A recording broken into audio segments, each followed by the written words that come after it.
A number of years ago, I was driving home from work one night when I arrived at my front door to see my wife sitting outside on our front porch. My wife and I had been married about 2 years by this time. We had respect, we had trust, we had admiration. She had moved with me down to Boston when I went to Harvard Business School. She moved home. I came home. We got married. We bought a house. She was sitting at the front door of her house. And like, if you've ever had that happen where you get to your own house and there's someone outside, like my heart was like, it was like beating, right? Like I was nervous.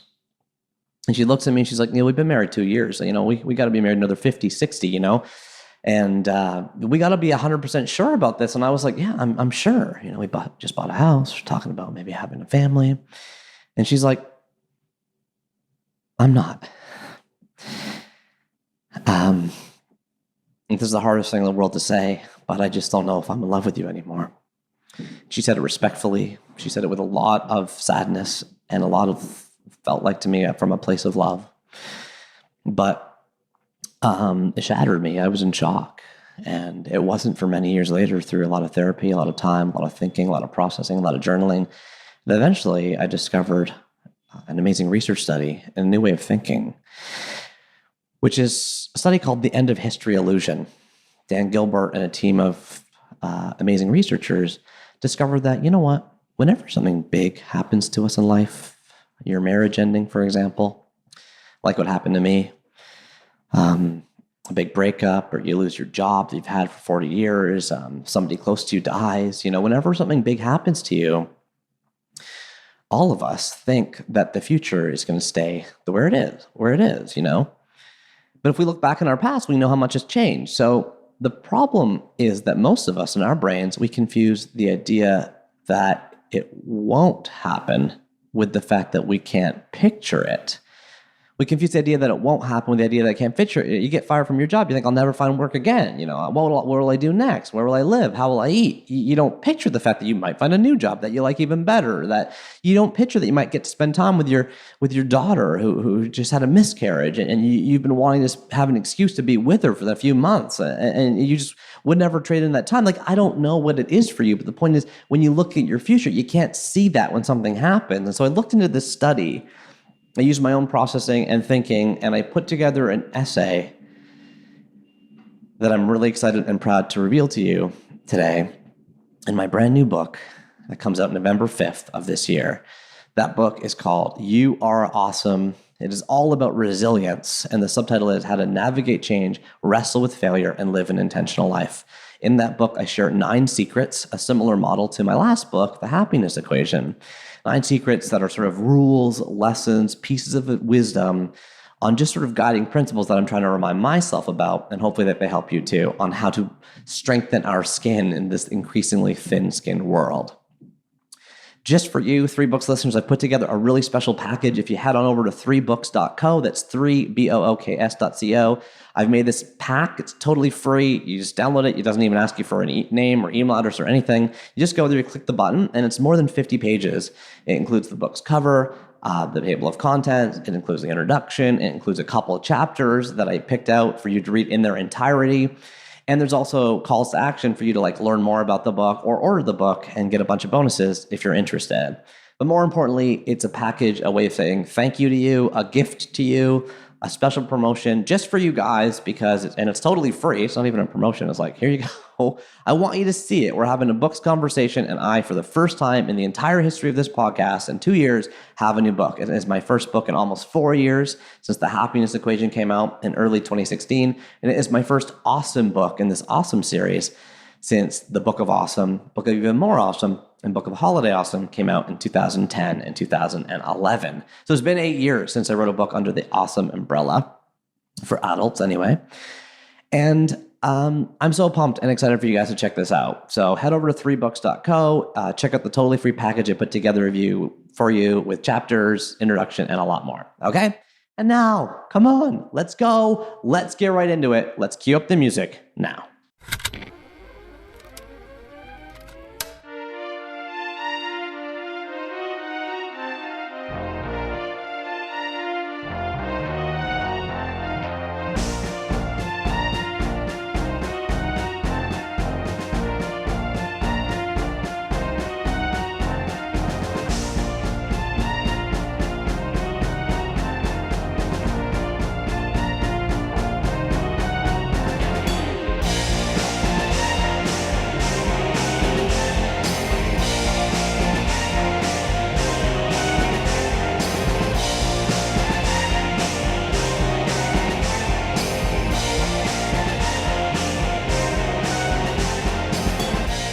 Way back in 2013, I bumped into an article online called How to Read More, a Lot More.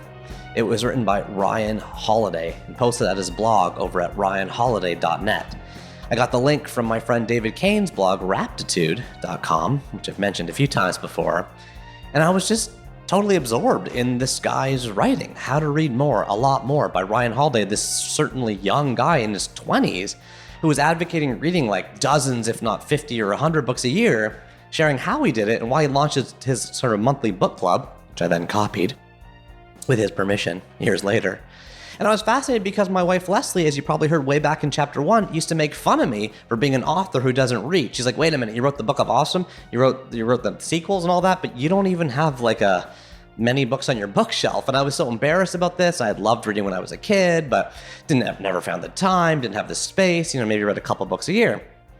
So here was a young guy who was showing me how to make time for reading and why it was important. And I was so inspired by that I literally started canceling my newspaper subscriptions and my magazine subscriptions. I started putting my phone away on the weekends. I moved a bookshelf to the front door. I cut off my cable. I just started doing more and more things to read more books in my life. It exponentially grew. I ended up reading 50 books the next year, then 100 books the year after that. It spawned my own monthly book club that I started with his permission, with Ryan's permission, where every month I send out a list of 5 or 10 books I read each month.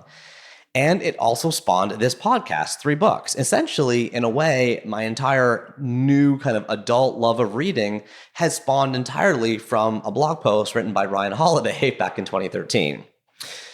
This was at a time when I think Ryan Holiday had written maybe 1 or 2 books. Trust Me, I'm Lying, his first one, maybe Growth Hacker Marketing, his second. But it was before he became the Ryan Holiday, the multi-million book best-selling author Ryan Holiday, author of The Obstacle is the Way, Ego is the Enemy, and his brand new book, which I have a copy of and I highly recommend you guys check out and buy, called Stillness is the Key. He's essentially the forefront of Stoic philosophy in the world today. He's given talks about it. He has written a book with Stephen Hanselman called The Daily Stoic. He operates a popular website called dailystoic.com. He has created a consulting company called Brass Check, which is help consult authors like Tim Ferriss and like Tony Robbins on sort of how to launch their book. And he's become a personal friend and role model for me as someone who reads a lot, which is the thing I admire him for most, someone who writes a lot, which is the thing I admire him for second, and someone who is putting out into the world this gigantic love of reading, which I have definitely caught the bug. So that is why on this chapter of 3 books, I actually asked Mr. Ryan Holiday to share with us, you guys are not going to believe this, his 4 most formative books, not 3. This will be the first ever chapter where we have 4. Why are we doing chapter 38 with 4 books? We've never done that before, because way back in chapter 1, when I was with my wife Leslie in the basement, I only got 1 of her books, right?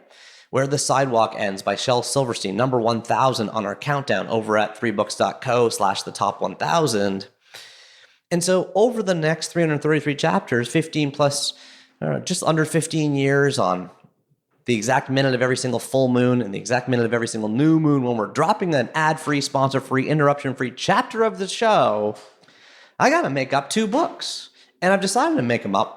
Number 1, with Ryan Holiday, because he essentially spawned the creation of this podcast through his sort of addictive love of reading. I am so excited to welcome you down to East Austin, Texas, where we sit down with Ryan Holiday in his home. He's got famously 2 homes in Texas. One's like a gigantic farm outside of town with his goats and his animals and stuff. But this was like a small home that he writes in, sort of in downtown Austin, and he invited me there. I landed from the airport. I headed over. We sat down. We've known each other now for years, obviously connecting over the internet. He also helped me in the launch of my book, The Happiness Equation, and we've hung out a few times and had dinners over the years. So it was like, the chemistry-wise, I was not nervous because I have known Ryan. But the topics I wanted to ask him about were things that he'd never talked about before. In addition to sharing his 3 most formative books, he also tells us about how you decide who to trust in the world today. He talks about a story that he actually says on the show, I've never shared this before, how he got fired from his first job. Or did he quit? It's a dramatic story. It involves someone slamming a door in his face 3 times. You're going to hear this dramatic retelling. He talks about how we win the war for attention. He talks about how and why we shouldn't turn parenting into a job.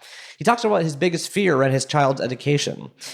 And he talks, of course, as I mentioned at the beginning, about his 3 most formative books. Come on down to East Austin, Texas, with Ryan Holiday, author of the brand new book, Stillness Is the Key, as we talk about his 3 most formative books. Let's go.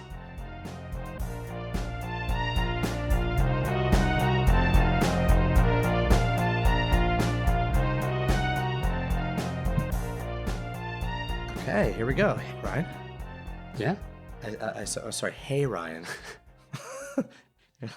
You're a man of few. This is good. It's epitomizing your email style. I'll send you like a giant paragraph, and you respond with yes. And I always feel like an idiot. So maybe we'll get into that with one of your books. It's great to be here. Yeah, thanks for having me. And thanks for having me. I mean, in your house sure. in Austin, Texas. How long have you lived in Austin, by the way? Since 2013. And the Uber driver on the way over here said it's no longer weird. He told me that. So the slogan of Austin is keep Austin weird. It's apparently less weird. I'm not a fan of weird people, so I'm not. You're happy. I'm not really missing. Well, he said it's getting gentrified. All the tech companies are coming in, all the hot potatoes. He's like everything. But I said, is there any still weird quality that they used to have? He said, yeah, we still celebrate Eeyore's birthday every year. Yeah, that's weird. I mean, look, they're like the main place you can swim in Austin is this thing called Barton Springs. It's like, I think, the best pool in like the country. It's like it's a topless optional pool. Like public pool. Yeah, public pool. That's pretty weird. I mean, I don't know. Just like downtown? Yeah, it's like in the biggest park in Austin. You have to pay to get in? You pay to get in. Topless. All ages. There'll be like topless women walking around. So it's like it's a little weird like that. But like this used to be a not great neighborhood, and it's sort of like the gentrified neighborhood or whatever. What is this larger neighborhood? This is East Austin. East Austin, okay. And it's got weird qualities. Look, I lived in New Orleans before this, and that was really weird. Like too weird for like functional people. So I think Austin's daily like parades a nice and mix. stuff like that. Yeah, exactly, exactly. Cool. Well, thank you so much for having me. I was thinking about how I met you and on my way here, and I was like, you know what it really was, and I don't know if I ever told you this, but 5 years ago, I stumbled on an article you wrote called "How to Read More, a Lot More" by Ryan Holiday. So I go sign up for your monthly reading club. I get to know you a little bit over email. You helped me launch the happiness equation and gave me like basic advice that was so valuable at the time. You're like, hey, Neil, you should start up an email list. And I didn't have one and things like that. And I got sucked into this idea that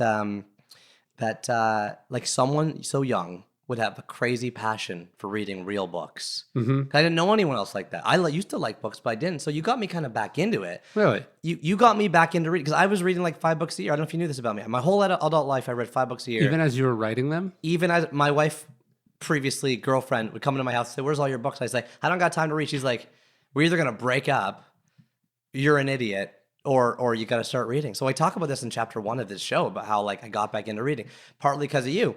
And partly because of a few other things, like taking the TV to the basement and like, starting up a reading list that I tell people about. And so I thought 2 things. One, I wanted to ask you for an extra book because of your importance in forming the show to begin with. And 2, I thought we could open with a bunch of quotes you've said about reading. Sure. Okay, now they're all over the internet from all different articles. So if any, you can give me a comment or an agree or disagree or what you think with my own words? Yeah, because you might not agree with it anymore. Let's see. Here you go. Here's Ryan Holiday opening us up on reading. Here you go. I don't actually read a lot. I read like a person with a disorder, binging with frenetic energy, and then a lull, and then attempts at normalcy until I revert back to my own habits. Yeah, so I think I don't tend to read, like you'll talk to people and they'll be like, I read like 100 pages a day or something like that. I'm more of a binge reader. So like when I travel a lot, 'cause I do a lot of talks and consulting and stuff like that. So when I'm on the road, I'll read a ton. And then when I'm at home, usually I'm not reading unless it's like something I like cannot put down.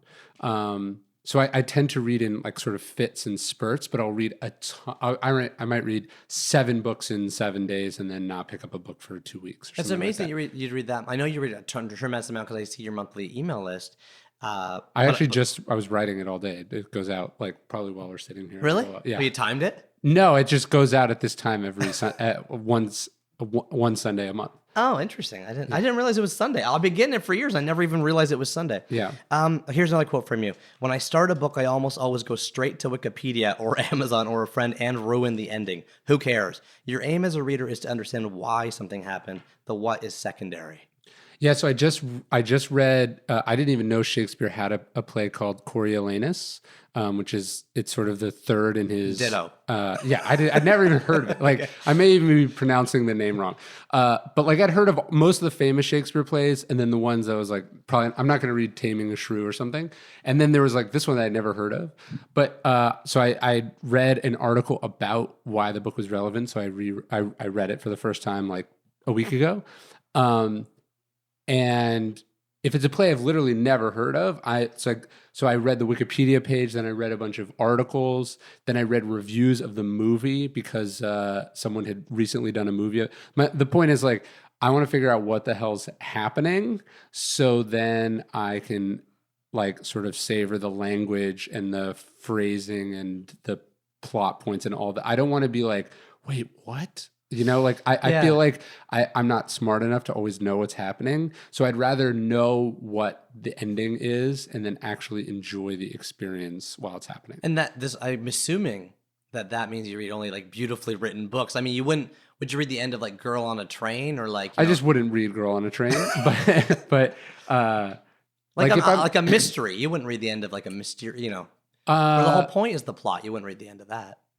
No, but like I just read Tinker Tailor Soldier Spy, and I was like, what is happening? And then so I read it, figured it out, and then I finished the book. Have you ever read Infinite Jest? No. Working through it right now, and have consulted the Wikipedia entry many times. That's the definition of the kind of book I would do that to. And I would read articles that are supposed to kind of tell me why certain things matter and all of that. I like that. It's good. You know, and you know what you do there is because one of our values on the show is no book shame, no book guilt. Yes. Is you get rid of this idea that people have to read front to back perfectly and you have to finish a book they don't like. So I like that you kind of just remove that from our thinking. A couple more. Reading to lead or learn requires that you treat your brain like the muscle that it is, lifting the subjects with the most tension and weight.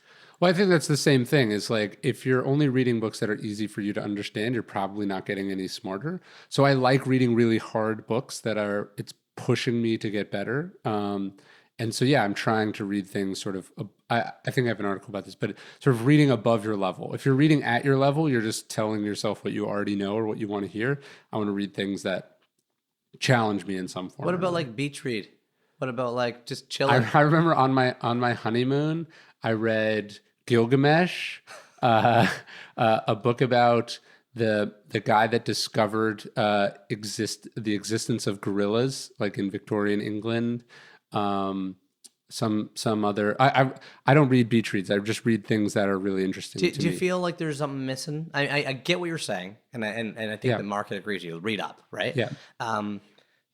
But what do you do then? I guess we can get this later, but like then where's a lot of people read just to chill, like just to relax before bed. I watch TV to chill. Like, so when I'm reading, I want to read something that makes me better. I'm not like a self-help nonfiction junkie. Like I read novels a lot, but I just don't read, I try not to read trendy novels, and I try not to read, I don't know, there's this trend in modern fiction of just sort of like completely unlikable garbage characters.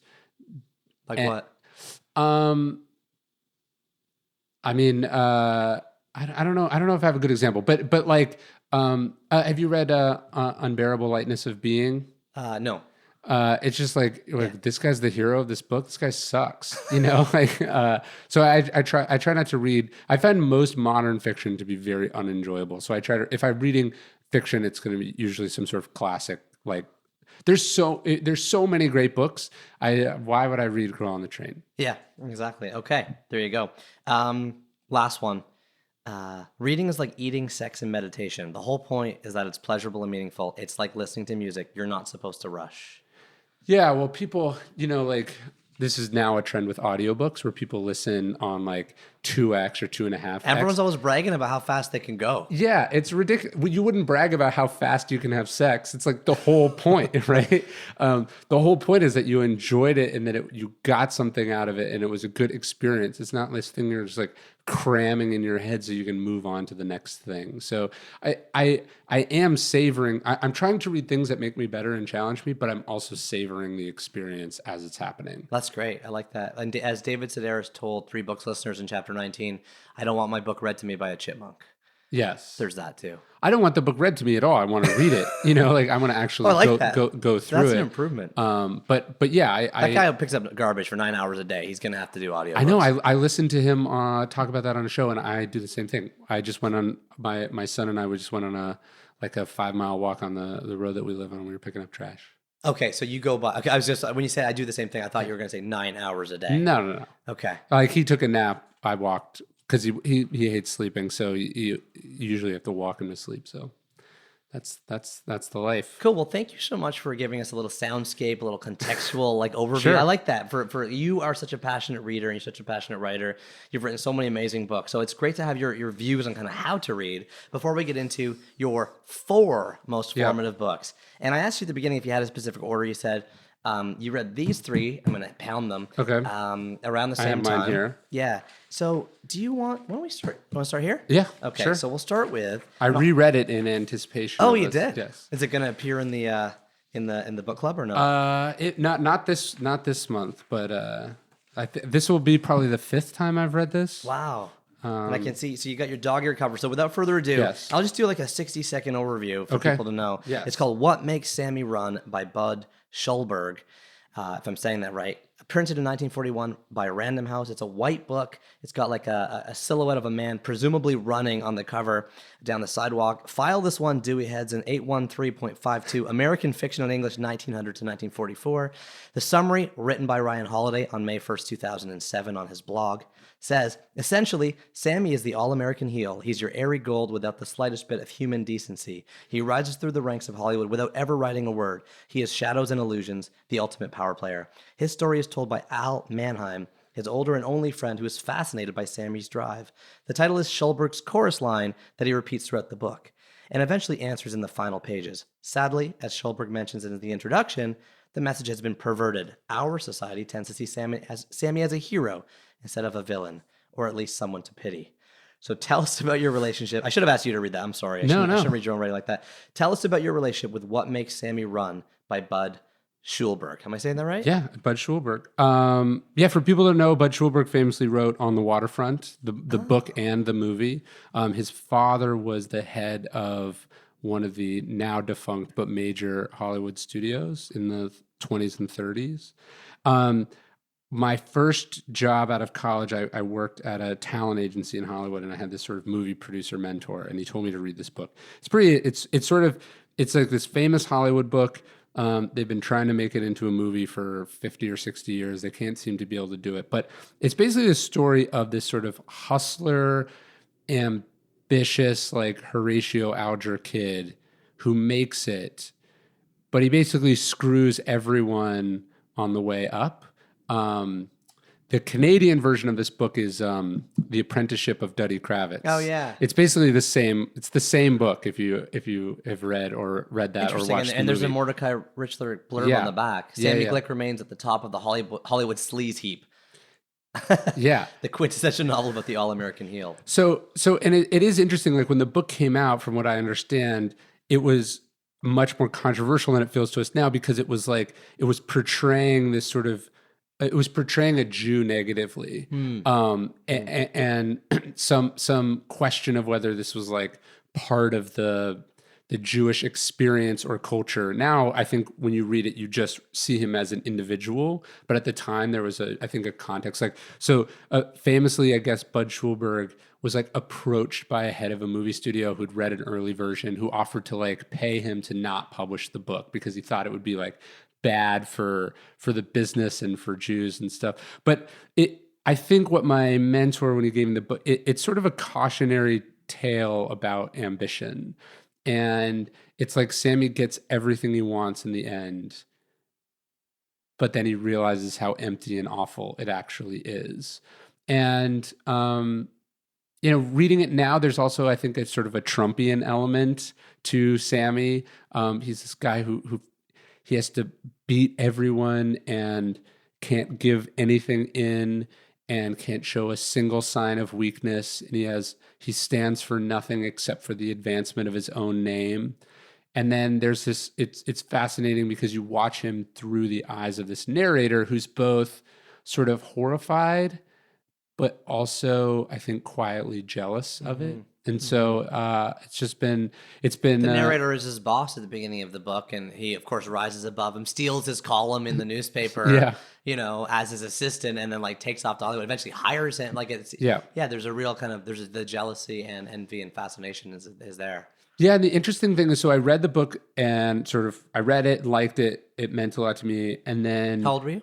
I would have been 20, maybe 19 or 20. You dropped out of college after a year and a half. Yeah, after 2 years. So I read it right before I dropped out. I'd gotten hired, and then I had to wait for the summer to start the job. And so I had like a list of books to read, and this was one of them. And so I took I used to use like these little tabs. You can see all these tabs. Yeah, you got all these notes. tiny little blue stickers pointing out and highlights, and it's written. Yeah, and I wrote a bunch of stuff. And then so the interesting thing is, if people have read my book, Ego is the Enemy, I as I was writing that book and I was finishing it, I was really struggling with the conclusion. And then I remembered, are we allowed to ruin endings of books? Yeah, sure. So the ending of this, because it's not about the ending. It goes to but the ending of the book, basically, Sammy marries this like beautiful heiress, the head of the owner of the studio's daughter, and he has everything he wants. And basically, she like cheats on him on their wedding night, and he realizes he has this instant where he realizes like that it's all empty and awful, and he's almost questioning himself. And Al comes in, and Sammy calls him. Al rushes over, and they're talking, and basically there's this scene where Al says like, I was waiting, because Al had been, like when you someone who breaks every rule, and you're just like, eventually they're gonna get what's coming to them. And Al basically says like he'd been waiting for that moment for Sammy his whole life, the whole time he'd known him. And he says, I kept waiting for like karma or a cancer to like strike this person down, to make up for all the people that he'd screwed over and hurt and all the terrible things that he'd done. And then he basically realizes in that moment that that's not how it works, and that actually Sammy's life is the cancer. That like there is no moment of comeuppance. It's actually being him is the terrible thing. And so when I was writing the end to Ego, I realized that that was the argument that I was making against ego. Not that it's not just that like, look, ego is bad. Ego can imperil everything that you're working on. It could destroy your life. But it's also that even if it doesn't destroy your life, it's a bad life. Like even if Trump doesn't get impeached, it still sucks to be Donald Trump. Like it sucks to live in Trump's head in the White House every day. You're saying it should or it does? It does. I'm saying like that scene with Al and Sammy is like when Trump is frantically calling people at 3 a.m. in the White House because he can't sleep, and his wife won't live with him, and everyone hates him, and there's these probably moments where he has flashes of, that's what that's like. But anyways, my point was I remember I was like, oh, I'm going to talk about that in the conclusion of the book, and I went, I don't know where my notes are, but I realized I'd written, there's like some stories at the end. I'd filled. Oh, wow. You see, like I filled like pages of.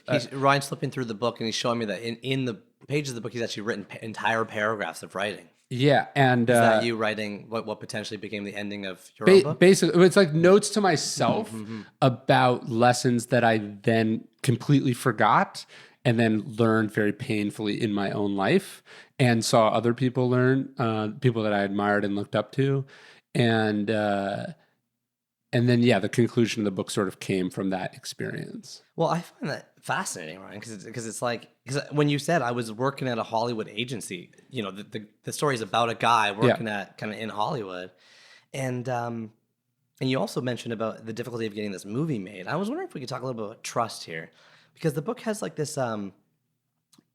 when you read it, people also have a recognition in it. Like at least I do, because I worked at a big company for 10 years. Like you see people like that all the time. That's why we watch House of Cards. It's like fascinating. You're like, that's how people get to the top. You kind of damn them and you also recognize them. Yeah, sure. So, you interact with a lot of people from Hollywood, sports, writing, with your consulting, with your lecturing, with the work you've done and how popular it's become in those circles. There's something in this book about getting the honest story, kind of figuring out how you trust people. And I was going to say, you have a very finely attuned kind of BS meter, and you've done a lot of work on both sides of this kind of world. So what, for people listening, the question I wanted to ask you that I was really interested in is like, how do you go about sizing people up like this, or evaluating, because we live in a world where there's just so many people crossing our paths every time. How do you decide who to work with, who to let into your life? You say, from an integrity standpoint, it's not the Sammy Glicks of the world, but of course you interact with tons of people like that, like we all do. Yeah. So talk to me about trust here and relationship building and integrity and how this works in your kind of daily life. That's a good question. I mean, I don't know. I feel like, to me, the book is primarily sort of an individual moralistic sort of cautionary tale. Like, you don't want to be this person. But it is interesting, sort of time and time again in the book, people, there's a screenwriter who works with Sammy, who he screws over. He basically steals his movie from him. Just gets the guy's script, puts his name on it, and then sells his second script to the guy. And like, there's actually this scene where the guy's wife basically is like, if you don't stop being manipulated by this person, like, I'm going to leave you, which is a really interesting scene. And then so that's like him screwing over like the little guy. But he also, when he's the number 2 at the studio, I'm forgetting the guy's name. Is it Feynman or Fireman or Firehouse? Yeah, the head guy. He thinks like, oh, I'm grooming this young person, and basically he sets Sammy up to like stab him in the back, and Sammy steals his job. So it is interesting how, and I think we're seeing this politically a little bit right now. We are not, and this will probably go into one of the other books we're going to talk about. We are not set up well as people to defend ourselves against malignant bad actors, right? Like both those people were taken advantage of by Sammy because they couldn't conceive that someone would take advantage of them, that someone else was operating on a different level or a different set of principles than them. And so I think that that was another reason he probably wanted me to read the book. It was like, open up your eyes. This is how this world works. And if you go around thinking everyone is your best friend and has your best interests at heart, you're probably going to get screwed over. There's a line from Ambrose Bierce. Who's that? He was a great American writer, but he sort of famous for these epigrams. But he said, like, loyalty is, so he wrote this thing called the Devil's Dictionary, and his definition of loyalty was like, loyalty, the last thought of a person who's about to be betrayed. And I think there's an element of that. Like, everyone was loyal to Sammy, and that was exactly what he was exploiting in them. It reminds me of like the Kevin Spacey character, like when he's vice president in the show as the seasons go on. Do you know what I'm talking about? Mm-hmm. Writing that letter to the president. And that's exactly that kind of story. You actually wrote in that blog post I was quoting earlier, you said, I might want what Sammy Glick has, but I don't want to be Sammy Glick. I think I wrote that in the back of the book, yeah. I was just reading it, yeah. I might want to be where Sammy Glick is, but I don't want to go the way Sammy Glick went. As Machiavelli said, you can take power with skill or luck or cruelty, but there's no honor in that. Or third with cruelty. Yeah. Interesting. Yeah. No, it was, I did write that right here. I think you read the book and he gets everything he wants, but it comes at a terribly high, he gets everything he wants as soon as he wants it. But to do so, he has to betray everything that matters. So and if you read Apprenticeship of Duddy Kravitz, he does the same thing. And he gets more, in that book, he gets more comeuppance. Like, in that book, his grandfather told him, like, you're only a man if you own land. And so he does all this shady stuff to get land. And then when his grandfather finds out everything he did to get it, he loses, like, the girl and the friend and the grandfather. And so it's you can get so caught up in a goal. And I think that's what Sammy's thing was like, I don't want to be like my parents. I don't want to be poor. I don't want to be a schmuck. I don't want to be taken advantage of like my parents. And so he was the opposite of them, but he lost the things that made them decent. Yeah, it was a fascinating read. Who would you recommend the book for? Like today? Any young, ambitious person. Because I hopefully would I mean, you could take the wrong lessons from the book, but I would hope that it would. I think that the reason Bud Schulberg wrote it was as a way to temper a thing that's important. I think ambition and drive and wanting to, prove people wrong or prove something is an important force in the world. But it can become toxic very easily. Well, we talked about reading the Wikipedia entry before you read the book, so I did that for this book, and it says he wrote it after his dad's story. Yeah. Yeah, so it was like, and even in the introduction of the version I have, it's like he's like, it was a composite of a million people, but now it's known that it actually was his father. Oh, interesting. Yeah. Yeah. At least that's what it says on Wikipedia, which you may or may not believe, but because anyone can edit that stuff.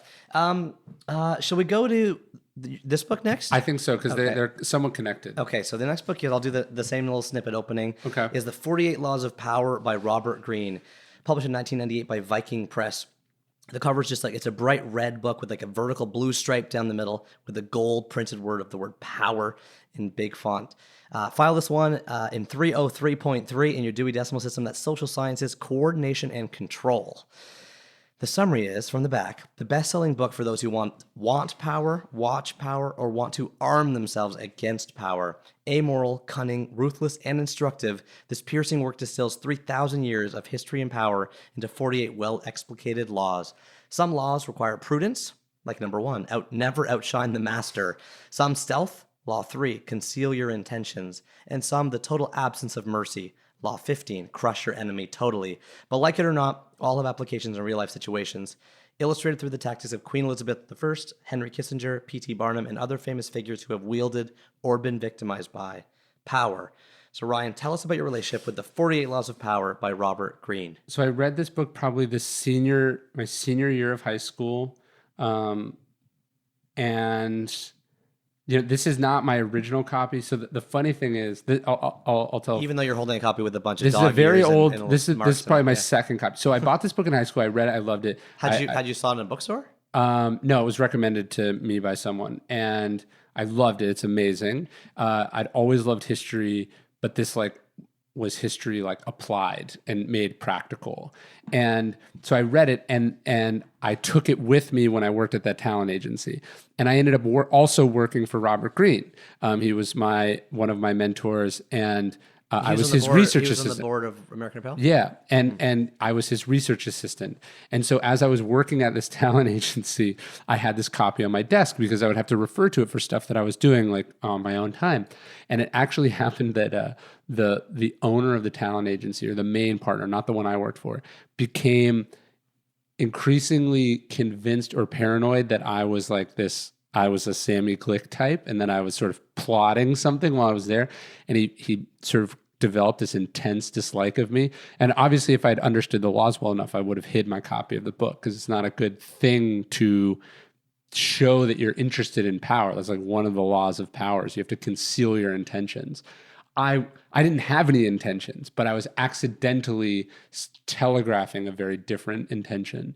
Yeah, it's like someone sitting in the corner desk and saying, it's like, how to get the CEO's job. Yes, that's what it seemed like I was doing. And so there's this huge blow up, and I ended up losing my job over it. Whoa. What do you mean there was a huge blow up? So he became so convinced I was plotting that it manifested. He started being convinced. I don't know if I've ever told the story. So he was convinced. He was convinced that I was plotting and scheming. So he would read into things that were my boss. He hated being on bullshit phone calls and meetings and stuff.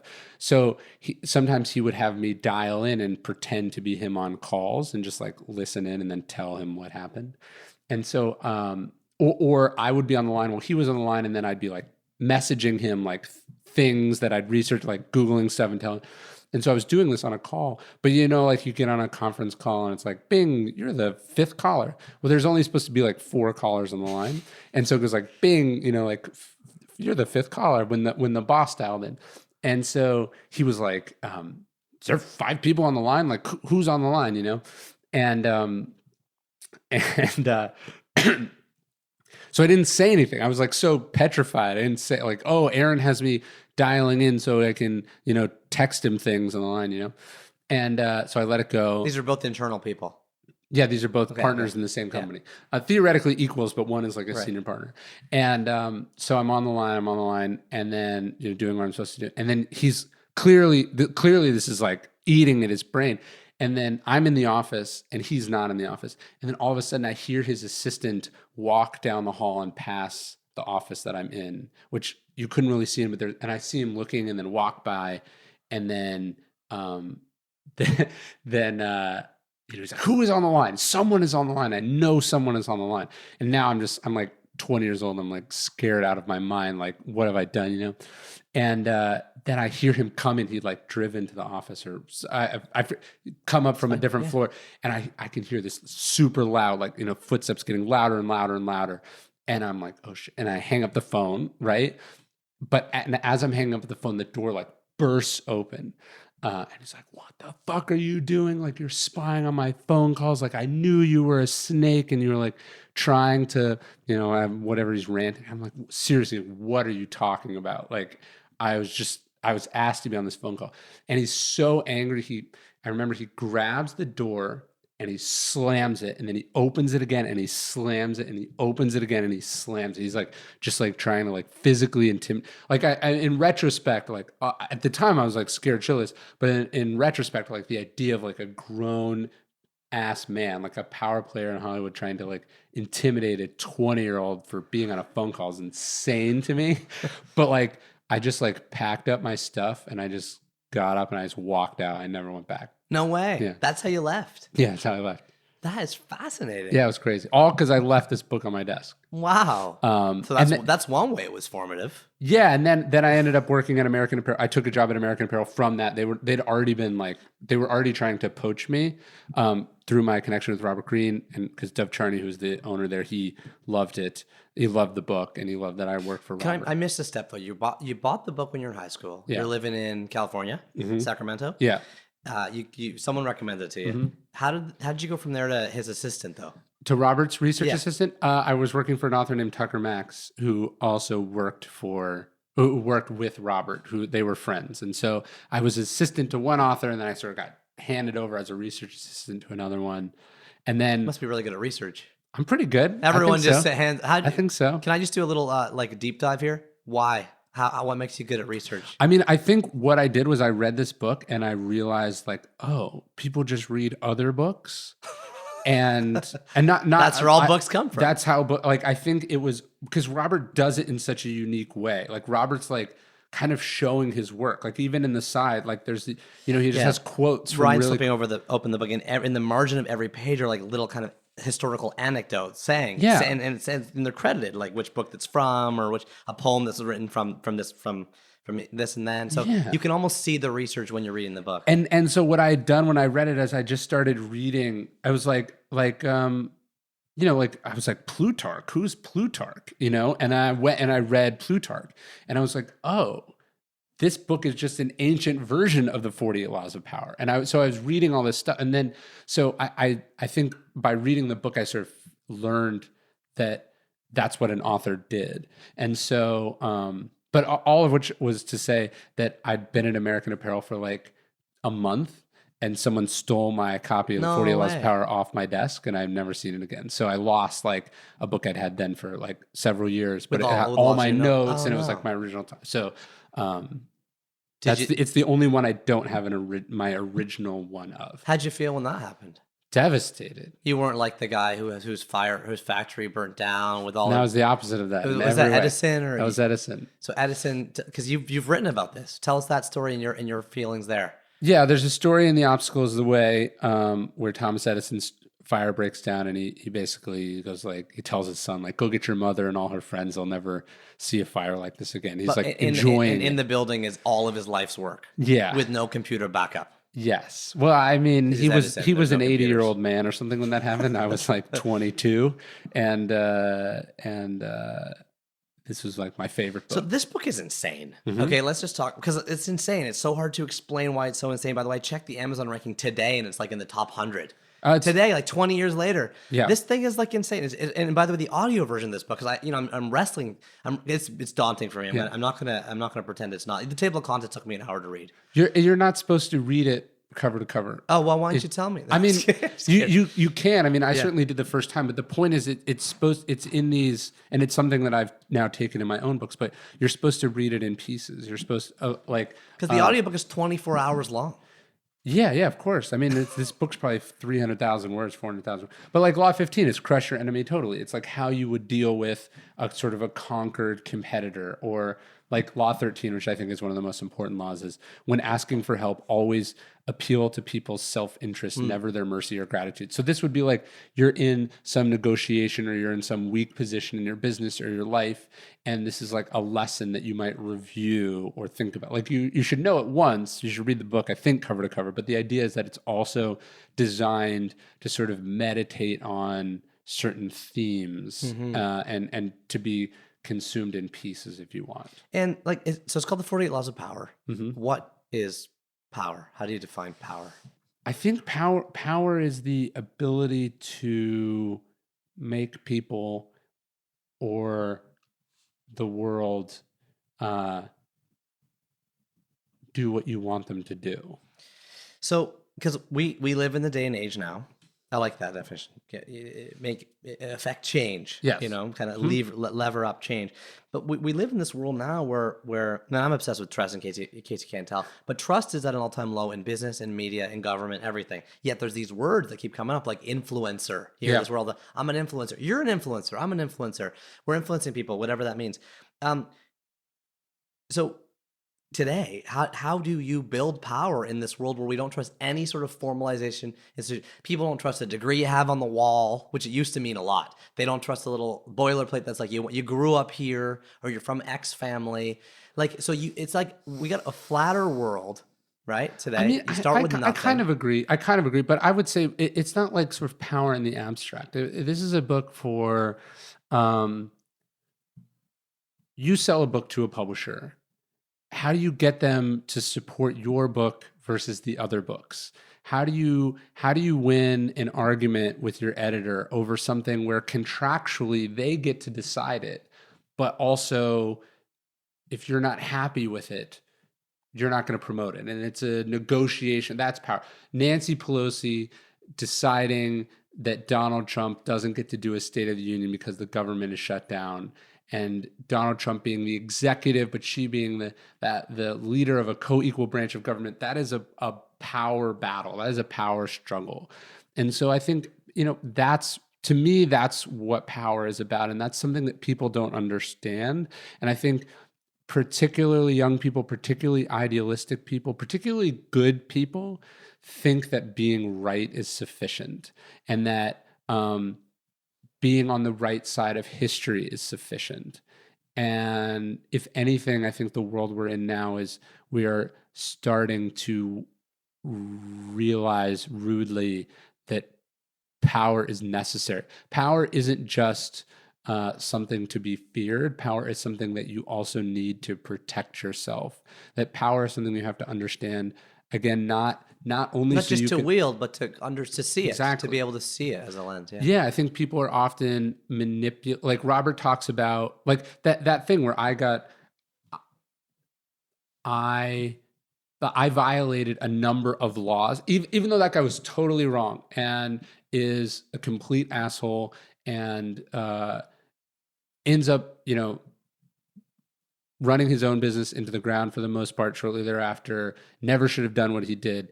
I also put myself in a position to intersect with those traits. Like, and the laws would be like, never outshine the master was a good one that I probably violated. Law there. number one. Law number one, conceal your intentions, which I forget what law that is.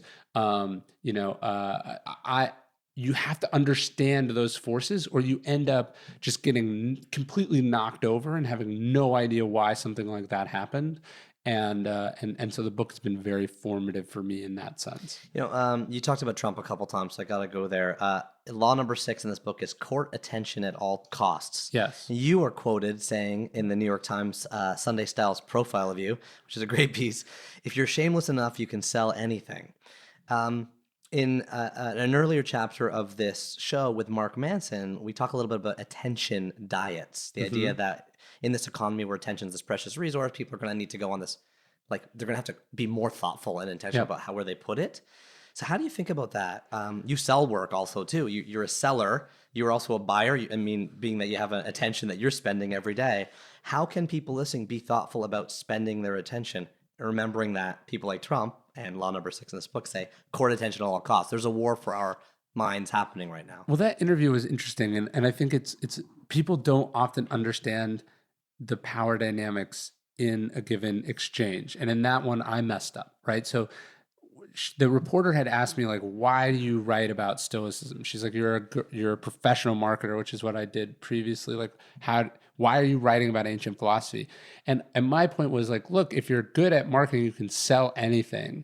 And I think I said something like, clearly I didn't choose Stoicism, ancient philosophy, because that's where the money is, right? But the quote ends up being, if you're shameless enough, you can sell anything. Because they even inserted, he said of his marketing abilities. Yes. Which is like, no, I didn't read that out, but now that you're mentioning it, like it's totally out of context. So the point is, she is a writer of, she doesn't care about me. She cares about what's going to make the most interesting article. And I gave her the material with which she then stabs me, right? And that's like cost me, right? Like that's something I have to deal with now. It's a real thing. And so I think what do you mean it costs you to deal with? Well, I look terrible in that quote. Like I look like I write about the thing that I wrote about because I'm willing to sell anything.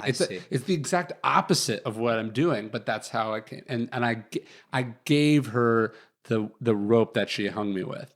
And so what I think you always want to know the dynamics or the incentives or the diverging interests. We're not all on the same team. We're not all wanting to help each other. Like sometimes we are, but a lot of times we weren't. And you got to know how that's working. And so I think, like to go to your question about like the news and attention, it's like CNN is not your friend. CNN's job is not to inform you. CNN's job is to glue you to a television so then when you're here, they can call as many advertisers over as they can. Like Fox News especially, if you look at the ads on Fox News, they're all for scams. They're for like reverse mortgages and gold and all these other weird scammy products because their job is not to help conservative politics. Their job is not to inform you. Their job is not to make you healthy or balanced or know about what's going on in the world. Their job is to get as many marks as they can humanly get glued to the O'Reilly factor or Tucker Carlson and then sell them as much bullshit as possible. I mean, I've heard you quote Les Moonves, who ran CBS, as saying, Trump, before he was elected president, Trump is bad for the world, but good for CBS. Yeah, look, and the same is true for MSNBC. Like MSNBC's job is to get as many liberals glued to a television to then sell them, Subarus and stuff, right? And like that. Nice. I dropped that. I have a Subaru. I forgot. Thanks for nailing it. No, but that's the idea, right? It's like you have to know the dynamics or the business that people are in, or you end up accidentally being manipulated or controlled by them. So we're in a war for attention. We live in this world, and ads take over everything, and they swim to wherever we are. Now, what do we do? So the law 6 is court attention at all costs. Everyone's doing it these days, but we're humans. We're like precious little animals. We should have been in the forest. How do we save ourselves from this war? Other than listening to 3 books, which has 100% no ads and no sponsors. You should watch as little news as possible and read as many books as possible. And ideally, the older the book, the better, because the higher the chance that it has stood the test of time. In some, like this book is 20 years old, Machiavelli is 500 years old, Sun Tzu is 2,000 years old, or whatever it is, right? So like one of the What Makes Sammy Run is 50 years old. You must love the 10 Commandments. That must be your go-to. They've done they've endured pretty well over the years. It's the first listicle. Yes. So I think focusing on information that has a pretty decent half-life is interesting. a good way to spend your attention wisely. I say in interviews all the time, turn off the news, never look at it again. You know what people say to me back? They say, "Well, isn't that totally like how can you be a global citizen and not care about what's going on? There's people starving, you know, and then there's wars. Like you're ignorant or like you don't care about stuff. What's your comeback there?" That jives very nicely with the bottom line of the news business, right? That logic. I always ask people, what do you do with this information? You know, and the answer is really nothing, you know? So, The other argument I have, by the way, is in a world of 7 billion people, someone's gonna die in a fire every day. Like Yes, there's gonna be of bad course. news, of course. You go where it goes. The important news comes to you, and I think the irony is when you read, there is nothing. If you're trying to understand how our political system is working right now, a book like The 48 Laws of Power will tell you a lot more than a hastily written 1,200 word New York Times piece. You know what I mean? So Totally. that's what I would think about. And you know, part of the problem when I went back into books, partly because of you, as I said at the beginning, was I found that my own attention had been so perverted by the lists and the stuff I'd been reading that I no longer had the intellectual stamina to read a book. Sure. Like I was like, I had to. It's harder. It's harder. It demanded more of me, so I couldn't just break into it. So it's almost like we need not only attention diets, but attention exercises. Yeah. Like think about one thing for 10 seconds. Yeah. You'd think that'd be easy, but it's not. Can I ask you one more law? Yes. Law 10, avoid the unhappy and unlucky. Yes.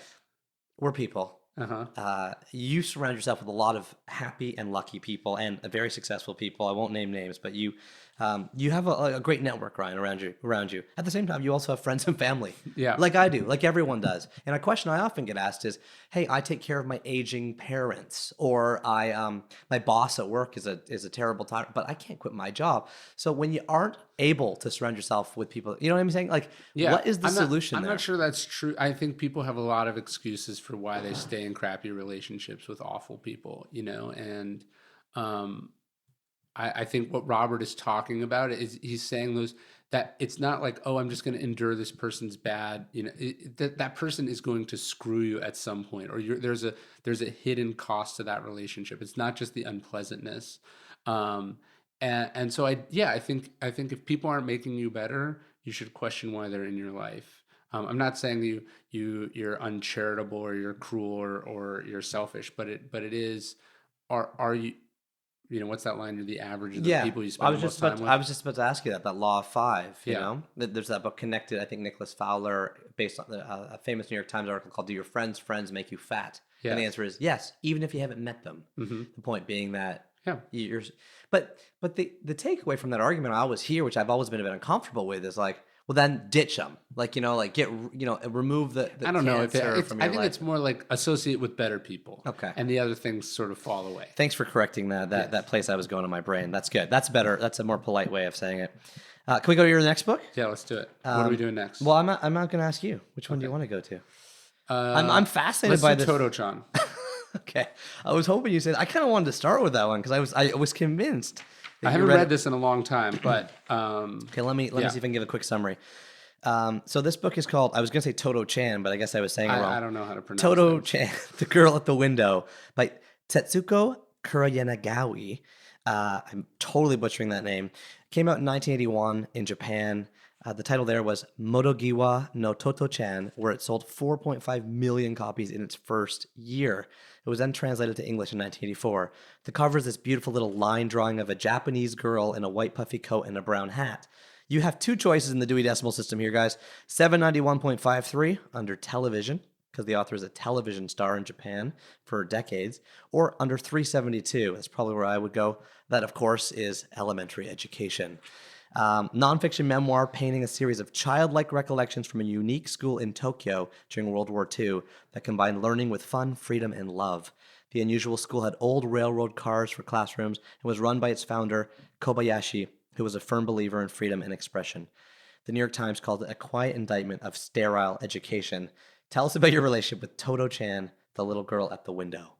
Yeah, it's she was sort of the Marie Kondo of her time, like one of these massive books in a small. I mean, to sell. Nothing about tidying up though. No. But I just mean, the to idea. sell like Marie Kondo had sold mil. Is she from Korea? No, Japan, I think. She's Japan. I think. But sometimes what happens is a book will be a huge sensation in a small country, like sell like an insane amount of copies, and then sort of it crosses over, and that's like. Side note, to I'm sell- from Canada, so Japan's huge to me. Yeah, I mean, but small to sell, to you as to an sell American. 4.5 million copies of a book, period, is a lot. Yeah. To sell 4.5 million copies of a book in Japan With is insane. a quarter of the population of the U.S. Yes, Yeah. that's and to do it in 1 year. in 1 year in like 1980 is crazy, right? So I heard about this book from my late friend Seth Roberts. He was this interesting scientist. He was a psychologist at Berkeley, and then he was a professor in China at I'm forgetting the name of the university, but he was this sort of interesting character, sort of a Tyler Cowen type. And Tyler Cowen. Oh, Conversations with Tyler. yes, and Great podcast. Marginal Been Revolution. on that podcast. You have? Yeah, You were on Conversations with Tyler? pretty sure. I I don't think. think so. Oh, is it only really smart people? It's like really Oh, well-known sorry. people. The reason I know that show is because chapter 9 of this show was with Dave Barry, one of my favorite Yes. comedy writers when I was a kid. Yes, And he's to on. research that show, I listened to the Got it, got it. Tyler episode with Dave Barry. So I love Tyler Cowen, but Sorry. I think I found out. I like about how you Seth- just called me out. You're like, no, you weren't on that show. I mean, I don't know. I don't. Have I you don't been know on that any, sh- No, I don't know anyone that's been wow. on it. It's all been like very well-known people, like very well-known people, like Kareem Abdul-Jabbar and Dave Barry and stuff like that. Anyways, Seth Roberts told me about it, and he was like, "Oh, this is one of my favorite weird." I think he was doing an article where he was talking about books that he liked that people didn't know about, and so I bought it, and it was not what I Sorry, expected. how old were at you? all. 25, You're 24? 25. A friend of yours told you about this book. Yeah.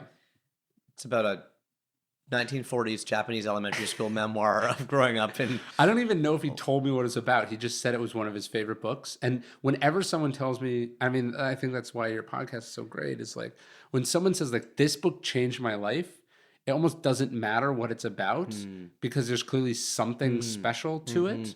And I feel like most of the great books that I've read, I've heard That's interesting. recommended in similar terms. If someone says it's their absolute favorite, by definition, it's something that will be interesting, at least minimum interesting to me. Yeah, it's very unlikely it's going to be like, oh, it was a pretty good book. Did I ever tell you how I ended up reading East of Eden? No. I'm at a bar in Toronto 2 years ago at like midnight on a Tuesday. A guy, I was talking about favorite books, a guy pulls down his shirt and he's got the tree from East of Eden like tattooed on his chest. Yeah. And as he does that, which I didn't know what it was, because the cover of East of Eden, the bartender, it's a woman, she's like, oh my God, she runs over, she's, look at my arm. She had the same tattoo? She had a quote from the same book. That night, there's a bookstore near my house open until midnight. I'd go over, I'd buy it that night and start reading it because of the double tattoo. Well, and you gave me a book that you said was one of your favorites, and it was really good. What was it called? How to Write a Sentence? Or How to Read a Sentence? Oh, yeah, Fishman. Yes. So when someone says, like, this is my favorite book, Yeah. like, I feel like people are like, what book should I read? And it's like, you should go to people that you respect or admire and go, like, what book changed your life? And just only read those books, and that would probably be a pretty good hack to That's like a good only way to reading do great it. stuff. Freebooks.co/the top 1000 is every book mentioned on this show. Yeah. So that's what he recommended. And I just love it's so innocent and sweet. And she's this sort of precocious, different child. And instead of that being stamped out of her, there was this school principal that nourished it and rewarded it. I mean, my favorite part, doesn't she have like a dog that like Yeah. walks her to school every day and Yes. takes the subway with her? There's a dramatic scene where the dog bites off her ear. It bit off her ear? Yeah. Okay, I don't remember that. Okay, yeah, it does. But she begged her parents not to get rid of the dog. So she doesn't have an ear? Well, I guess she was holding it when they came in, but they were able to stitch it back on. Oh, okay. Sorry, I just read this thing last week. Yeah, I may It's have very skipped, fresh. I may have skipped over that. But anyways, yeah, I just thought the book was so. It's like she's sort of the Oprah or the Ellen of Japan, Right. And she hosts a show called Setsuko's Room. Yes. For over 20 years. It's the most Yeah. popular show in Japan. Yeah, She's, so it's great. She's alive right now. She's in her 80s. Sorry, I'm not trying. I keep jumping in. I'm not letting you talk, but what I'm trying to say is This book is a critique of modern education. The kids are free, that they all swim naked together. Like this literally happens in the book over and over. The headmaster just listens to her talk for like 4 hours. You're part of what you're famous for is that you're a college dropout, right? Yeah. But yet you're so massively successful, and you're also a dad. Mm-hmm. Right? I should probably. The reason I picked it too is I kind of wanted to reread it because I now have a young kid, and I just remember just loving the spirit of the book. How do you think about your child's education? I'm very worried that mediocre people are going to squash all the specialness out of the kid. So how do you think about his home education, and what do you do therefore but with formal education? Well, so like we're sort of deciding, because we have two places. Are we going to send our kid to school out in the country, where we have a farm where the schools are not very good, but it would be a different type of person and a different type of environment, or do we spend more time back here in the city, and do we try to get them into a really good school here or a private school? And it's thankfully a little bit early to have the answer on a lot of it, but it's something I'm thinking a lot about. And I mean, where I kind of come down now is like I feel like even good schools are awful. And so I think I benefited from going to regular public education, but then doing a lot of learning on my own. My parents were always taking us places, we were always reading. So that where I'm sitting now is probably somewhere, sort of somewhere like that. There's that famous Mark Twain quote, "I never let my education get in the way of my learning," or I'm getting it wrong. He makes a distinction between schooling and education. Yeah, and so I was curious because this book is about a very unique education system. Sadly, the book ends with like the bombing of Tokyo. Yeah. And the school gets totally lost. An Edison-like moment at the end of the book is terrifying. But the beauty in the school is really special, and it's unique. I know in Toronto, where I live, there's some private schools in elementary that are all inquiry-based. Okay. And so my sister-in-law taught at one of them. She's like, it was both really fun and really frustrating because the kids would be like, today I want to learn about bats. Yeah. And like you had to spend the whole week on freaking learning bat because like it's sure. inquiry-based. Interesting. So that's kind of what this school was about. Yeah, I mean, I think it's a balance, right? Like there's this sort of freedom and purity to it. But at the same time, like I hear from lots of kids who are like, I'm failing out of college, and they want basically me to give them permission to drop out. Yes. And my thing is like, I feel like you have to have both. You have to know how to navigate. Like the idea that college is somehow harder than the real world, is preposterous. Like if you're failing out of college, like you're going to have a hard time in life, I'm not saying that college is important or representative of life, but if you can't figure out a system and how to take advantage of it, you probably need to read some of the 48 Laws of Power, So I think it's a balance. And it's great that you talked about your parents taking you on trips. There was a lot of reading. I mean, maybe that's all there is. Maybe they spend more time with parents than anyone else. Yeah. Seth Godin always says it's like if you're doing your job as your parent, you're just with your kids. Yeah. That's all it is. Yeah. I agree with that. Okay. Well, you think you've taken away some stress from me thinking about the same things with my kids. There's this one scene in the book on page 72 where they go on a field trip to Tokyo, and I guess the school's outside of Tokyo, and all the Kobayashi says, that the headmaster says is, don't get lost. That's that's the whole day. Meanwhile, they're in Tokyo, like the biggest city in the whole world. The kids are all perfectly straight lines. They all know how to like behave. They all hold hands when they cross the street. And I was like, at Walmart, we used to have this old saying that was like, the less rules, the more order. Yeah, the more rules, the less order. We live in a society now with tons of rules. Yeah. I just read The Common Good by Robert Reich, and he talks about how the income tax law used to be pretty simple. Pay 20% of your income. Yeah. But then people started cheating it, so now it had to get complicated, then they cheated more, it had to get more complicated, and there's this ratcheting up of complexity in society. Sure. How do we get back to simplicity? How do we get back to the more trusting and simple ways? That's probably above my pay grade, but I agree. I agree with the sentiment. No, totally. You don't know the answer. You can't figure out society for us, Ryan. Yeah. I was trying to challenge you here. No, that's something I thought. My wife and I have spent a lot of time thinking about with our kids because we saw so many of our friends turn parenting into like a project or a job, and they read like 8,000 books and. Keep going. Head turn on the light. Yeah, do that right there. They read like The 8,000. sunset, as we were talking. Now we're the pitch black. Here we go. Turn They the light read on. like all these books, and they just they're obsessed with optimizing parenting. And I mean, my parents didn't do any of that, and I'm not sure most great people came from parents like that. And so we've actively worked not to turn our kid into a job. Wow.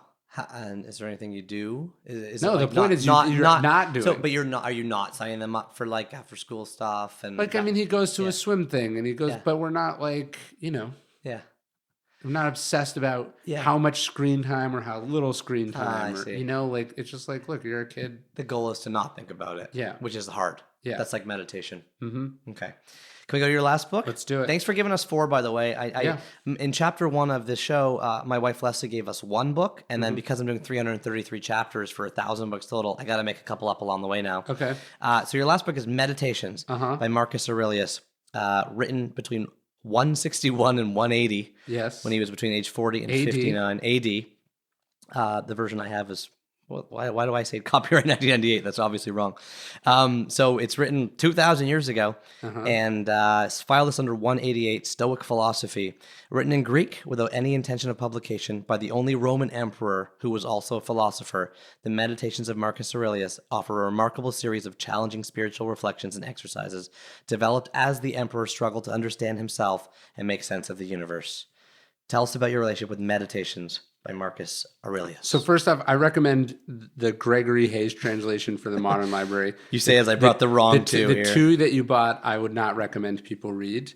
Usually, I love Penguin Classics for just about everything, but I think this is the Gregory Hayes translation is that easy to find, that one? Yes. As long as you know what you're looking for. Yeah, just search Marcus Aurelius Hayes. But it's the most lyrical and I think beautiful and accessible of the translations. The language can be a little stilted and hard to access in some of the other ones. But we talked about this, the idea of going up to people and asking them for book recommendations. I was in college and I was at a conference and I asked Dr. Drew Pinsky, who was the speaker at the conference. Who's that again? He's like an American television personality. He's just this really smart guy. And he was speaking, we were college students. He was speaking to us. And I said, hey, what are you reading? What should I read? And he recommended the Stoics. And I accidentally bought this edition of Marcus Aurelius. And it just hit me like a ton of bricks. And funny enough, I have a couple different editions of this one. And I was going through and I found the receipt in it. It was my wife's copy, and she had bought it like a month after we met, or 2 months after we met. No way. I kept I think I took the receipt out. I don't think it's in this edition, but it's just I think it's Because of you. Yeah. I was like, it was like some lame dude thing where I read it and I was like, have you ever read this book? And she probably did not want to talk about it at all, but she went on and she bought it. And I think it's the most incredible sort of historical, philosophical document ever produced. It's the most powerful man in the world writing notes and exercises to himself about how to be a better person that he never intended for publication, that he'd probably be mortified were ever even published. And they survive to us thousands of years later, and they read like your own conscience. Like they read, like It's so fresh. book 5 in Meditations, he opens with, I can just read it. Yeah, pull it it's up. incredible. It's one of my favorite in terms of just like how relatable it is. But he says, where is it? At dawn, when you have trouble getting out of bed, tell yourself, I have to go to work as a human being. What do I have to complain of if I'm going to do what I was born from, the things I was brought into the world to do? Or is this what was created for me, to huddle under the blankets and stay warm? But it's nicer here. So you were born to feel nice instead of doing things and experiencing them. Don't you see the plants and the birds and the ants and the spiders and bees going about their individual tasks, putting the world in order as best you can, and you're not willing to do your job as a human being? Why aren't you running to do what your nature demands? So basically, you have the most powerful man in the world having a dialogue with himself about getting out of bed in the morning. Hitting snooze too much. Yeah, and there's another. So the opening in book 2, he says, "When you wake in the morning, tell yourself the people I deal with today will be meddling, ungrateful, arrogant, dishonest, jealous, and surly. They are like this because they can't tell good from evil. But I have seen the beauty of good and the ugliness of evil, and recognize that the wrongdoer has a nature related to my own, and none of them can hurt me. No one can implicate me in ugliness." So, anyways, Is that the quote that Tim Ferriss has said he has on his fridge? No, I believe his is the one about being jarred unavoidably by circumstance, and it's this sort of rhythm that you want to come back to. There's this one, my favorite, it says 8 epithets for yourself: upright, modest, straightforward, sane, cooperative, disinterested. Try not to exchange these for others.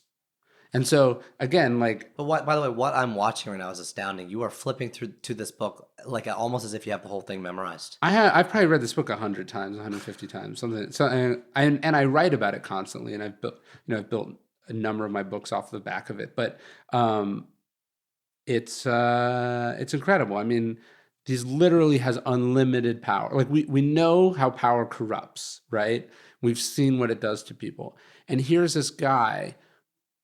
His predecessors killed their own families and put on spectacles in the Colosseum and went insane and did all these things. Can you give us I'm sorry to ask you this because you're going to laugh, but can you give us like a 30-second summary of Emperor of Rome? What the Emperor of Rome was? The time period. How many? He was the last one, I think. No, he's not the last. I mean, he's the last of what they call the 5 good emperors. So there's basically 5 consecutive really Rome good emperors. Rome was running the world. So give me the Rome is a here. republic originally, and then Julius Caesar makes himself basically a dictator, and then there's a civil war, and then so basically there's the Republic Rome. Republic meaning like a country. But it's a republic. Like there's some representative form of government, Gotcha. And then it becomes an empire when it gets an emperor. And so basically that starts with Julius Caesar, and then his successor, and then it goes all the way to Marcus Aurelius, and then Marcus Aurelius' son. It's like 1,000 years or so of this from empire. when to when approximately. I know this is kind of real dumb questions. I'm just like trying to get my brain contextualized a little bit here because I'm so far away from it. You're so close to it. Yeah. And I'm so far. You're almost too close to see it. I'm so far to see it. Well, so like here's an interesting like sort of placeholder. So it goes over 0. Yeah. Like so, over the so Seneca, who's like maybe 3 generations before Marcus Aurelius, one of the famous Stoics, he's born at the same time as Jesus. Oh, okay. Seneca and Jesus are alive at the same time. And so, like Marcus Aurelius, Christianity is a small sect, a controversial, potentially dangerous sect during Marcus Aurelius' time. When he dies sort of close to the end of the 2nd century, his son takes over. But his son, so basically for 5 generations, Marcus being the last one, the emperor had no son. So he has to choose a successor. So Rome is a kingship, but it's not a hereditary kingship, which we know doesn't usually work, right? So for 5 consecutive, the emperor has to pick pick the next guy. And Marcus is groomed from a very young age because of the potential he shows to be emperor. But then the twist is Marcus has a son, and his son is a shitbird and sucks. And who's that? His name is Commodus. Okay. Have you seen the movie Gladiator? Oh yeah. I mean, Joaquin Phoenix is Commodus, okay, and does a pretty good job. And Russell Crowe is Marcus Aurelius. No, Russell Crowe is a made-up character. His boss was Marcus Aurelius, and that's who Commodus kills at the beginning. The old guy, Joaquin Phoenix kills an old guy at the beginning of the movie. That's Marcus Aurelius. Thank you, because you just gave me and it's in Rome. Yes, Roman Empire's in Rome. Yes, okay, that makes it's at that time the most powerful, largest empire on the planet, maybe ever. And so this guy Marcus Aurelius has essentially unlimited power. He has unlimited wealth. He's literally the head soldier in the most powerful army ever, and here he is like writing notes to himself about like don't forgive other people, don't be jealous, stuff like that. Get out of bed in the morning. Amazing. Yeah. And so what did this do for you? I mean, I think this book is a way to live. It's just it's like all the advice you wish your dad and your grandfather gave you. Because I don't want to keep quoting that same New York Times piece, but it says, if Stoicism has become trendy, you can credit or blame Ryan Holiday. Through his popular books, lectures, and viral articles, he translates Stoicism, which had counted emperors and statesmen amongst its adherents during antiquity, into pithy catchphrases and digestible anecdotes. And this guy, I know there's a tone here, for ambitious 21st century life hackers. We've talked many times about how Stoic philosophy is really growing in popularity. They say to credit or blame you, but it wouldn't have a resonance in society if it wasn't for other things. Like, what is behind this growing Stoic philosophy movement right now? What's happening here?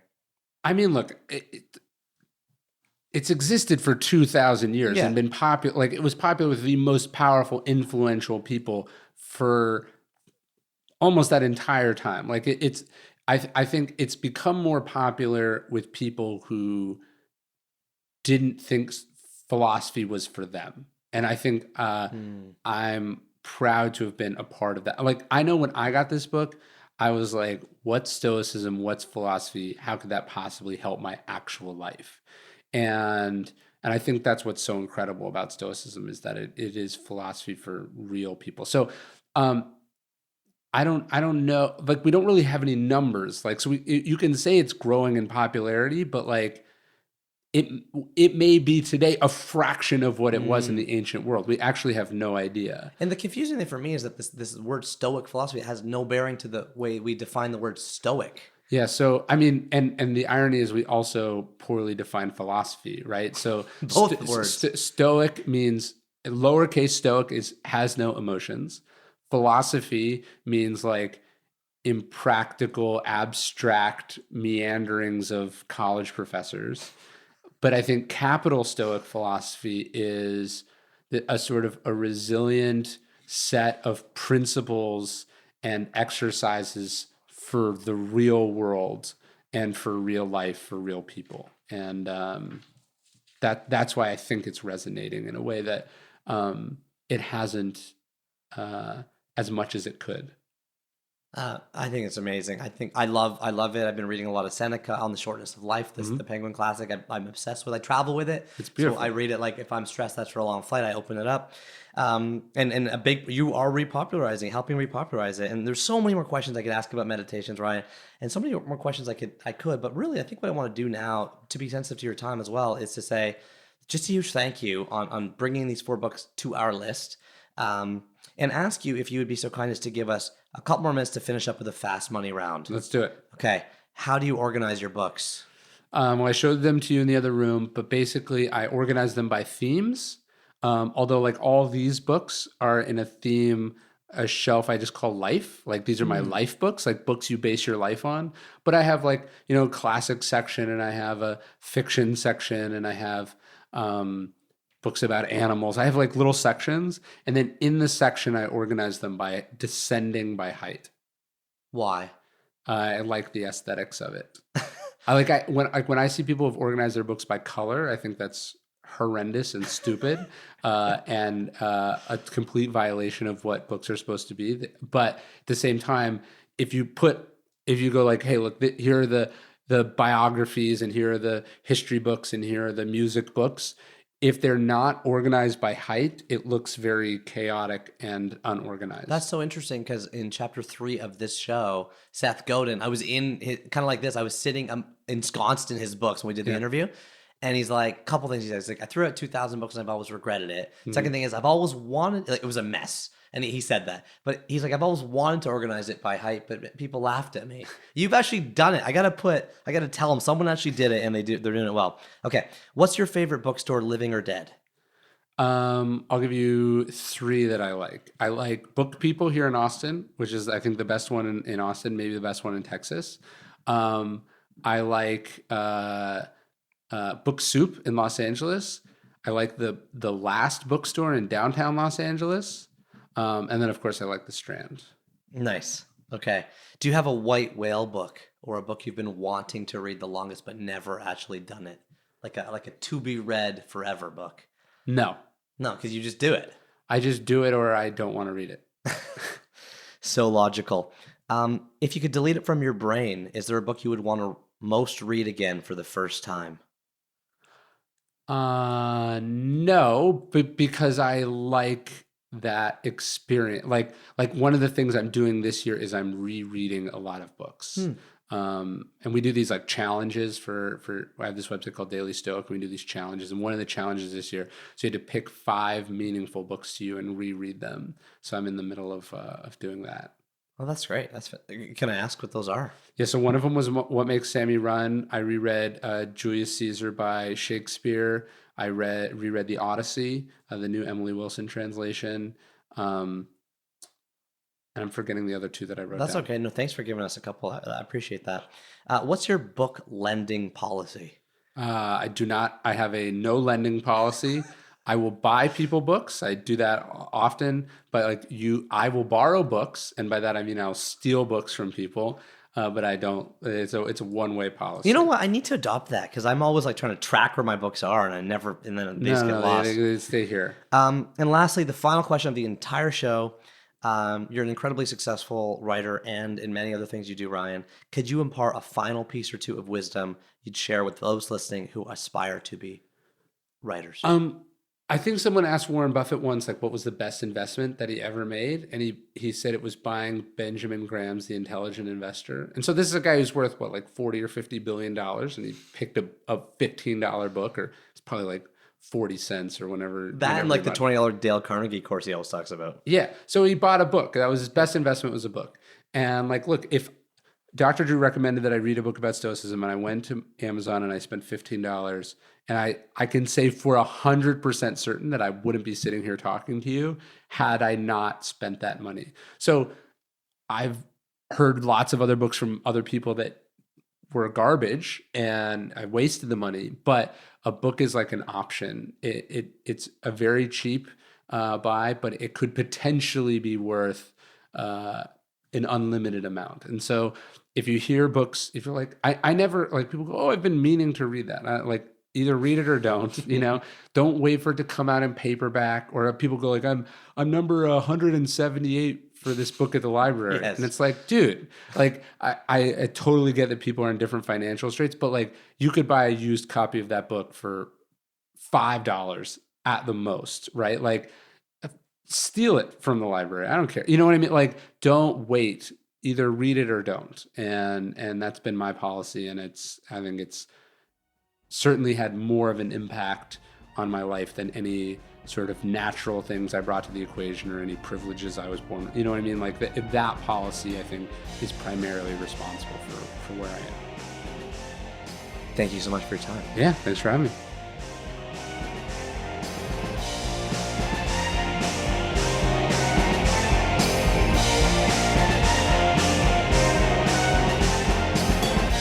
Hey everybody, it is just me. It is just Neil again, here in my basement with my backpack full of wires, listening again and reflecting on the beautiful mind of Ryan Holiday.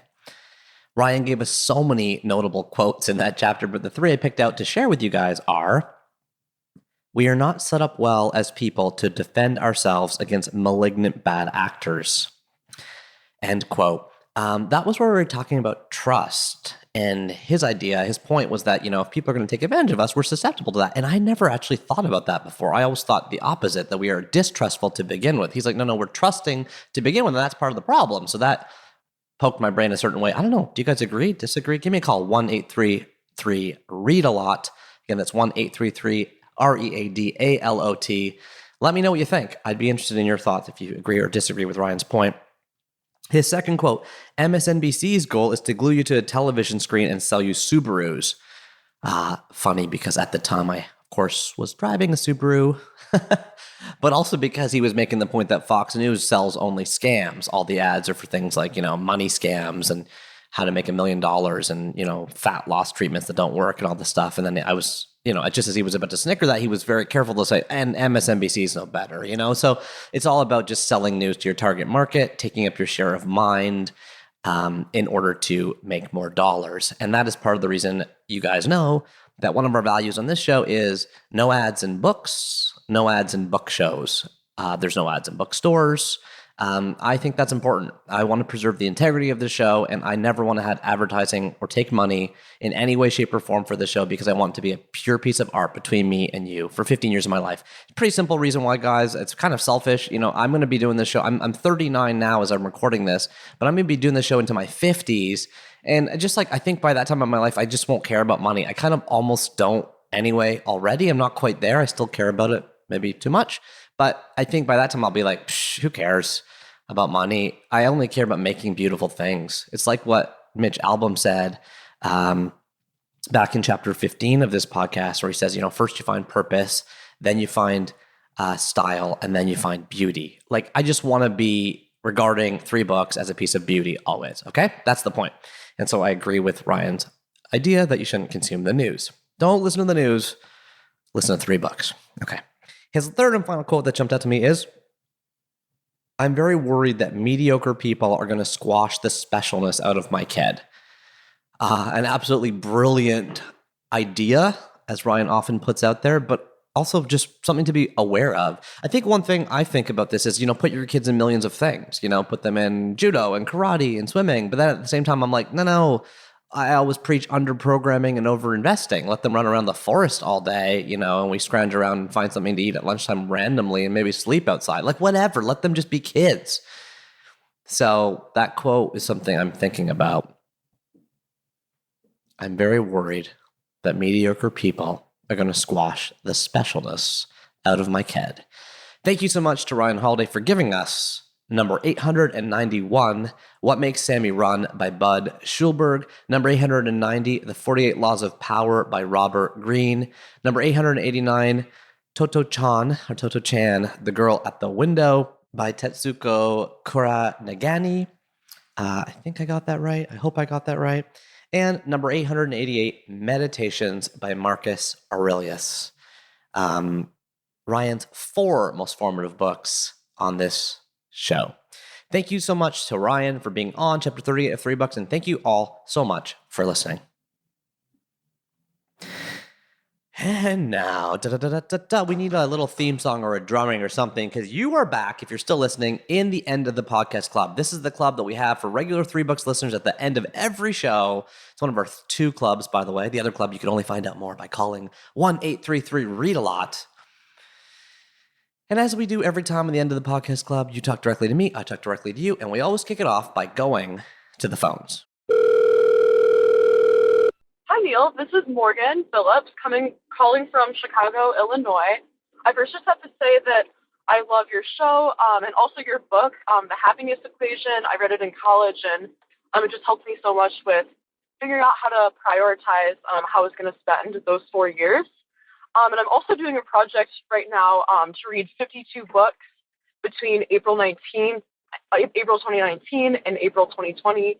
And so many of the books from this podcast have made onto my list with The Hate You Give and Powered by Storytelling. And there was one more, but now I'm blanking. But anyways, I thought of an inspiring individual that I thought would be great to have on the show. Her name's Karen Kilgariff, and she is one of the co-hosts of the hit podcast My Favorite Murder, which was probably hanging out in the top podcast of 2018 with 3 books. Thank you for listening to this very long voicemail. As a millennial growing up in the texting age, I'm not very used to leaving voicemails. I honestly want. Uh-oh. Morgan Phillips from Chicago. The message got cut off right there. I didn't hear the rest. At the very end, she's like, I actually wanted to thank. It was almost like she was talking about the anxiety of talking on the phone and the sort of the texting millennial age. And I was so curious for that final thought. But alas, it got cut off. Have you ever had that happen where you get a voicemail and the person just gets cut off and you're like, what were they going to say? Maybe we should change the recording time on 1-833-READ-A-LOT over 2 minutes. But then I worry that we get like 7-minute voicemails. So it's 2 minutes. That's kind of where it is. Maybe it's a bit shorter, or maybe something happened to the phone. I don't know. I got to look into it. Morgan, when you write in to claim your free book that we'll mail to you anywhere in the world, although this time it's going to Chicago, let us know what you were about to say. And now let's head over to the letter of the chapter. And for this chapter's letter, let's go over to a guy named Ken McLean. Okay. So Ken writes in, Neil, I discovered your podcast after attending the World at Work conference in Orlando this past May. Even with the late start, I have worked/listened my way through all 34 chapters so far. So this letter was sent in a few weeks ago. I've loved listening to your discussion and look forward to many more. Your word of the chapter for chapter 34 with Jim Levine was Solomonic, Solomonic. As a devout Catholic, I recognized King Solomon right away, and I wanted to let you know that you missed the story behind the meaning of Solomonic. If you read 1 Kings kind of chapter 3, verse 16 to 28, here's the link, you will read that Solomon used wisdom to settle a dispute between two new mothers. Interesting. He says, I won't spoil it for you here. Keep up the great work. I won't read 100 books this year, but I've already read many more books this summer than the past 2 years or I guess partly because I listened to this podcast. Thank you so much from Ken McLean. And now it's time for the word of the chapter. And for that word, let's go back to Ryan Holiday. It's basically the story of this sort of hustler, ambitious, like Horatio Alger kid who makes it. Yes, indeed, it is Horatio Alger kid. Interesting word. It's kind of a phrase. This is a weird one. And I want to open this up with you guys because I don't know how many of you know this phrase. Maybe you do, maybe you don't. Here's what happened. Back in 2010, when the Book of Awesome, my first book, took off, I was asked to do a ton of newspaper, magazine interviews, photo shoots, that kind of thing.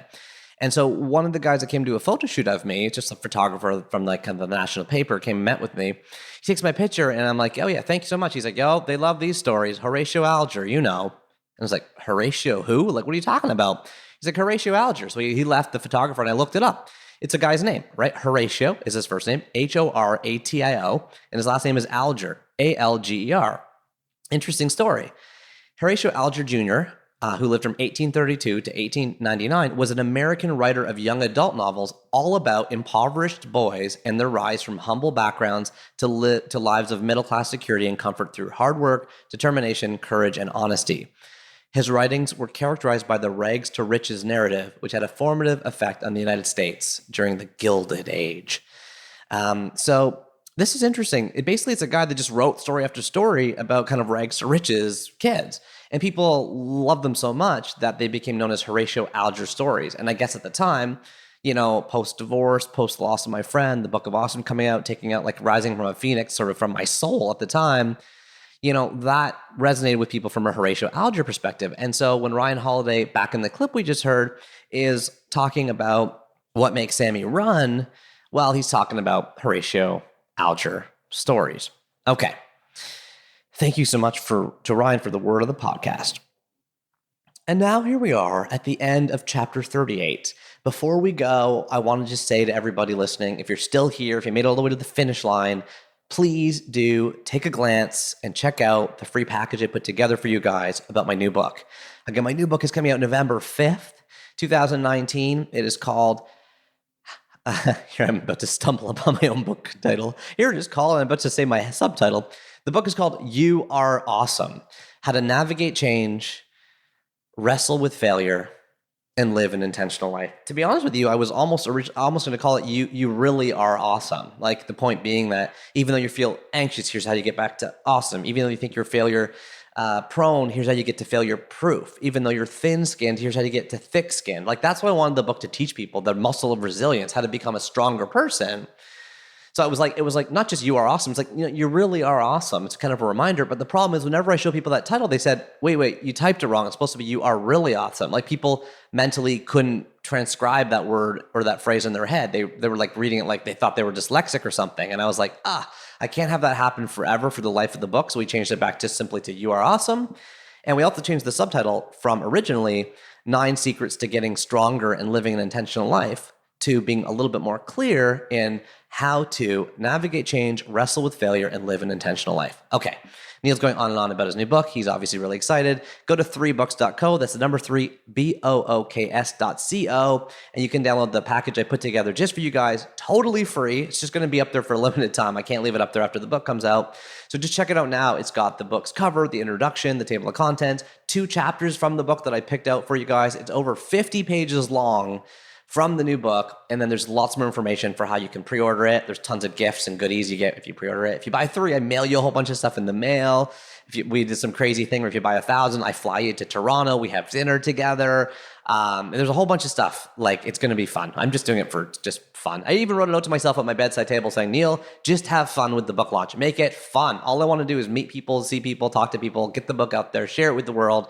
And I think we're going to have fun with it. So check out 3books.co to check out more about my new book, You Are Awesome. Okay.